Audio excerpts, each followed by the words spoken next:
There's this moment that happens when you're traveling alone.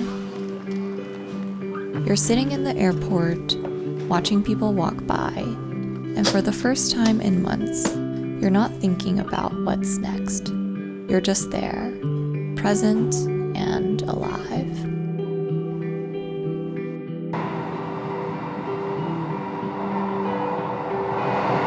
And then it hit me. Why can't I feel this way at home? Well, the short answer is I can. I just didn't realize it until this trip. So today, I'm going to share 3 lessons that solo travel taught me about living. Insights that kind of changed how I approach my daily life. Dear past me, you're about to experience something most people never will. Flying first class internationally. We're talking a $16,000 one-way flight that's bigger than New York City apartments, caviar service, $1,000 bottles of whiskey, and airplane food that tastes like it came from a fancy restaurant. But you know what's gonna happen? After a few hours, it's going to feel normal. I know that sounds weird right now, like how could you ever get used to that level of luxury? But your brain is designed to adapt. What feels extraordinary today becomes your baseline tomorrow. And this isn't just about airplane seats. It's about everything you think will finally make you happy. The promotion, the relationship, the perfect apartment, the dream vacation. They all follow the same pattern: excitement, adaptation, and then the search for the next thing. I'm not saying don't enjoy these experiences. I'm saying don't expect them to solve the deeper question of contentment. The real insight isn't that luxury doesn't matter. It's that if you can't find satisfaction in your regular Tuesday, you won't find it in first class either.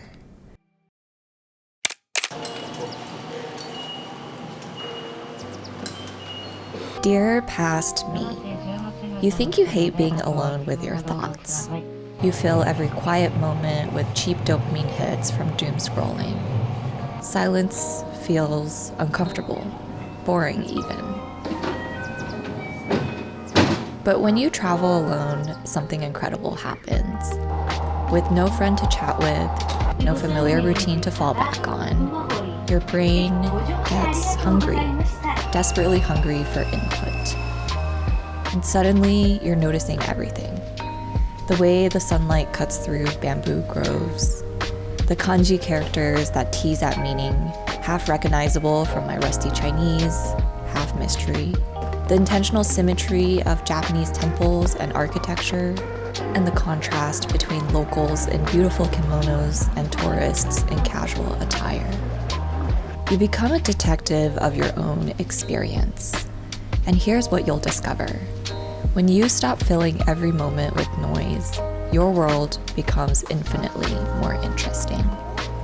That hyper-awareness you'll develop while traveling alone, you don't need to be in Japan to access it. You just need to get comfortable with quiet.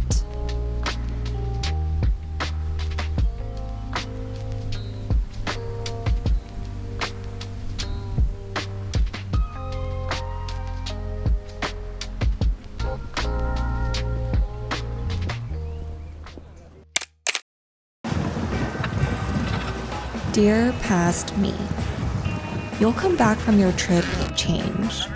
You'll feel like you've lived more in those few weeks than in the months leading up to them. But then, you'll make a dangerous mistake. You'll start thinking about your next adventure before you've even unpacked your suitcase. I get it though. Anticipation feels incredible. The thrill of researching destinations, booking flights, imagining future experiences. But here's the trap. You'll find yourself living for the next big trip, the next big event. Monday through Friday becomes something to endure rather than experience. Your present moments become the price you pay for future happiness. Look, I'm not saying anticipation is the enemy. In fact, it's one of life's genuine pleasures. What I'm saying is, think twice before caving into the unconscious habit of rushing to the next thing without processing the present experience. Remember, the trip will always end. The novelty will always fade. But the skills you develop, whether it be attention, curiosity, presence, those travel with you everywhere. Even home, especially home.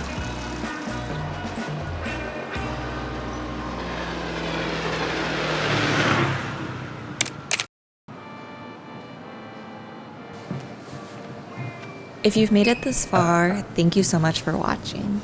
If travel has also taught you some lessons about living, I'd love to hear about it in the comments below. Otherwise, I'll see you next time. Bye.